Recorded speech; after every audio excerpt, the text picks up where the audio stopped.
বলতে গেলে আল্লাহর রহমতে আলহামদুলিল্লাহ ভালো আছি। তবে দিনকাল তো খুব একটা ভালো যাচ্ছে না, এই জন্য যে আমার হাজব্যান্ড ডিসেম্বরের 6 তারিখে উনি ইন্তেকাল করেছেন। তো খুব একটা ভালো থাকার কথা না, যেহেতু আমি একজন অ্যাক্ট্রেস, সেহেতু আমাদের এই ইফতার পার্টিগুলোতে জয়েন করতে হয়, আসতে হয়। সেহেতু মন হাজার খারাপ থাকলেও আসতে তো হবে, যেহেতু আমি এই ইন্ডাস্ট্রিতে বহু বছর কাজ করেছি।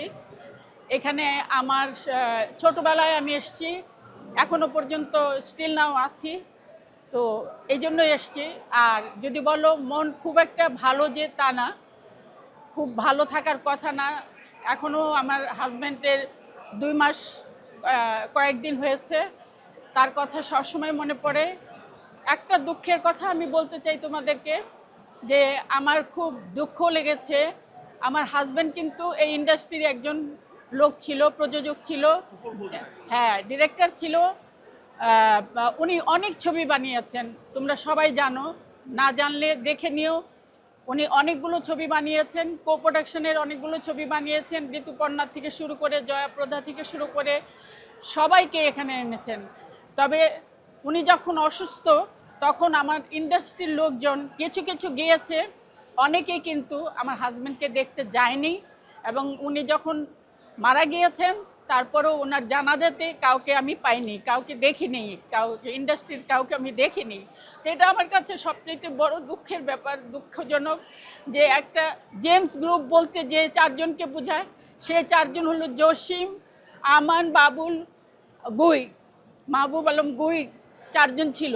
4 জনের মধ্যে আমার হাজব্যান্ড 3 নাম্বার, উনি মারা গেছেন। এখন আল্লাহর রহমতে আমান ভাই বেঁচে আছেন। এই 4টা লোকের অনেক অবদান আছে ইন্ডাস্ট্রিতে। তো আমরা কি ভুলে গেছি এই অবদান? আমরা কি ভুলে যাব যে এই লোকগুলো যে এতগুলো ছবি বানিয়েছে, এতগুলো ছবি, ভালো ভালো ছবি উপহার দিয়েছে, তারা যখন বেঁচে থাকে তখন তো সবাই বন্ধু, সবাই সাথে থাকে। যখন চলে যায় দুনিয়া ছেড়ে, তখন কাউকে পাওয়া যায় না। এটা কেন? আমার প্রশ্ন হলো, এটা কেন? আমি আজকে নতুন, আজকে আমার ইন্টারভিউ নেওয়া হচ্ছে, আমি বেঁচে আছি, নেওয়া হচ্ছে। আমি মরে গেলে কালকে একটা ছবি ছাপা হবে কয়েকটা পেপারে, এইটুকুই।